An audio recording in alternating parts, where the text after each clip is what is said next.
Audio Jungle.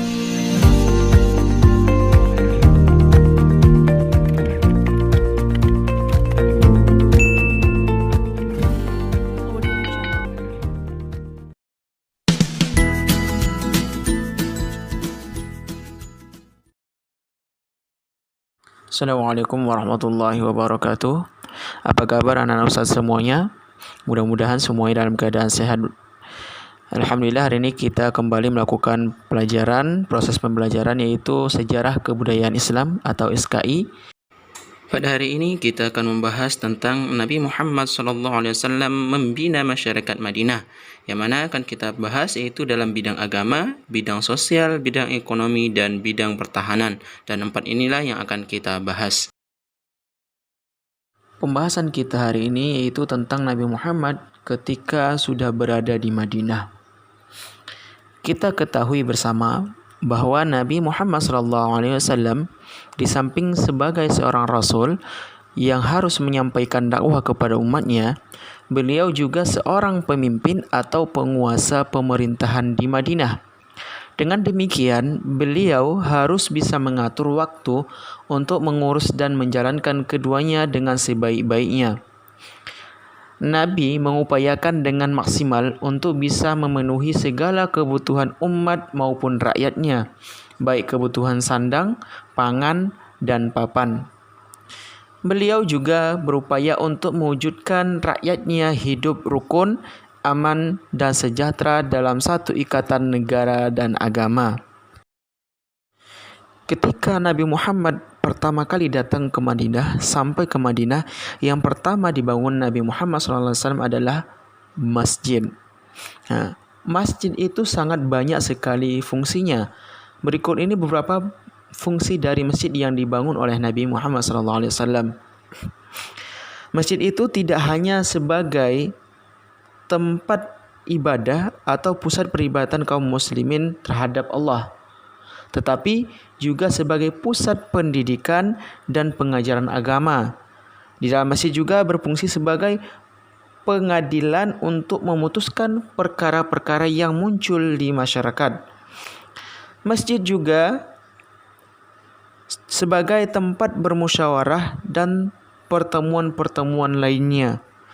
Dan yang terakhir, masjid juga sekaligus sebagai tempat pusat pemerintahan dan kegiatan politik pada masa Nabi Muhammad SAW.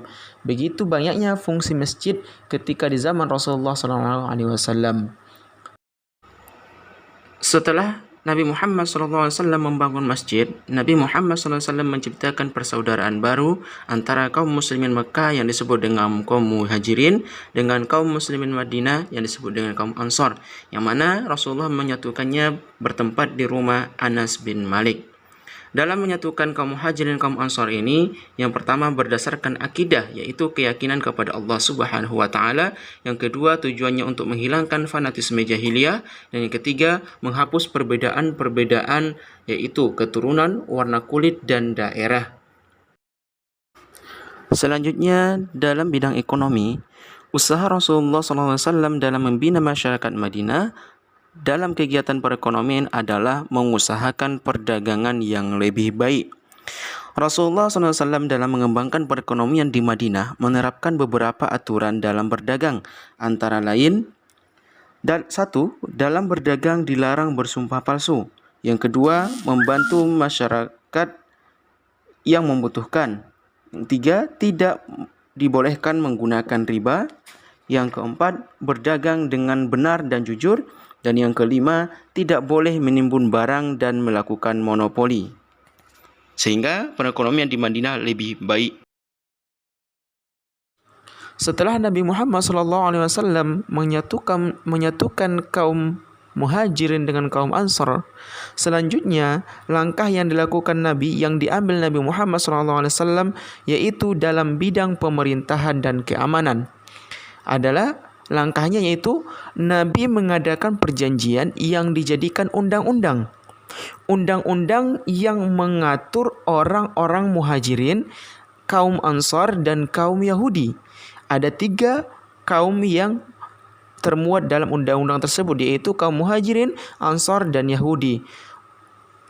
Yaitu untuk bersedia hidup saling berdampingan secara damai. Undang-undang ini dikenal dengan nama Piagam Madinah. Itu disepakati pada tahun 623 Masehi atau tahun kedua Hijriah. Di antara isi dari Piagam Madinah yang sudah disepakati bersama yaitu: 1. Kaum muslimin dan kaum Yahudi hidup secara damai dan mendapat jaminan kebebasan beragama. Artinya, setiap kaum bebas melakukan peribadatan masing-masing, bebas memilih agama masing-masing tanpa ada hambatan. Yang kedua, apabila salah satu pihak diperangi musuh, maka mereka wajib membantu pihak yang diserang. Baik itu yang diserang kaum muslimin, maka orang kaum Yahudi wajib ikut membantu. Atau yang diserang itu kaum Ansor, maka kaum Muhajirin, kaum Yahudi wajib ikut membantu. Yang ketiga, kaum muslimin dan kaum Yahudi wajib saling membantu dan menolong dalam menjalankan kewajiban untuk kepentingan bersama. Apapun kepentingan dalam masyarakat, dalam penduduk kota Madinah itu wajib sama-sama membantu, yaitu dengan sistem gotong royong. Yang keempat adalah Rasulullah SAW adalah sebagai pemimpin seluruh penduduk Madinah. Apabila terjadi perselisihan di antara kaum Yahudi dan muslimin, maka diselesaikan kepada keadilan Nabi Muhammad SAW sebagai pemimpin tertinggi Madinah. Jadi kalau ada permasalahan di antara kaum muslimin dengan kaum Yahudi, itu diserahkan kepada Rasulullah SAW dan keputusan diputuskan oleh Nabi Muhammad SAW. Itulah di antara isi dari Piagam Madinah. Kekuatan yang dibangun oleh Rasulullah SAW di kota Madinah ini tujuannya hanya semata-mata untuk mempertahankan diri, bukan untuk memerangi kaum Quraisy. Tetapi ketika kaum Quraisy, kafir Quraisy menyerang umat Islam, maka orang Islam pun harus mempertahankan diri mereka. Dengan cara apa? Dengan cara memeranginya juga. Dan ini disuruh dalam Al-Quran, dalam surah Al-Hajj ayat 39. Dan ketika kafir Quraisy itu sudah merencanakan hendak ingin menyerang kaum muslimin, maka orang Islam pun melakukan langkah-langkah supaya kafir Quraisy kalah. Yang pertama, langkah-langkah yang dilakukan oleh kaum muslimin adalah pengintaian dan pengawasan medan.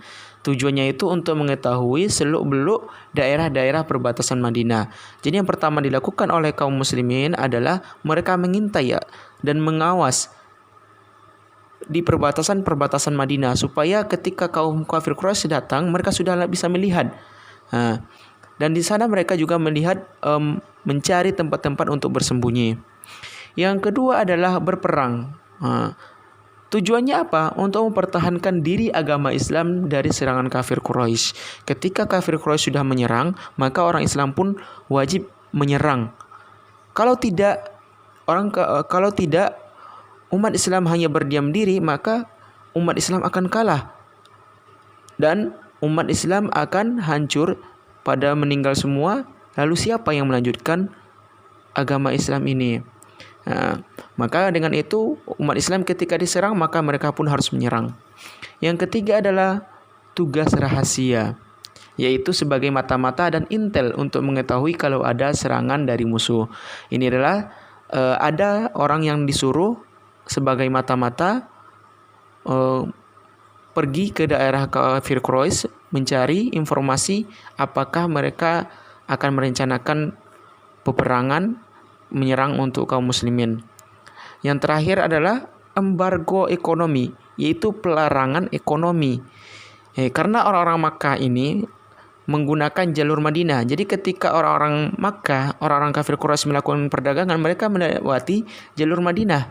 Maka umat Islam, ketika orang kafir Quraisy itu melewati Madinah, mereka menstop, memberhentikan, tidak boleh lewat. Maka dengan itu secara langsung umat Islam menguasai perdagangan. Dengan umat Islam menguasai perdagangan, kaum kafir Quraisy tidak bisa melalui Madinah untuk perdagangan, maka ekonomi dari kafir Quraisy itu secara perlahan menurun. Maka umat Islam akan berjaya. Itulah penjelasan kita untuk hari ini tentang sejarah kebudayaan Islam mengenai keperwiraan Nabi Muhammad SAW dalam menghadapi permusuhan kaum kafir Quraisy.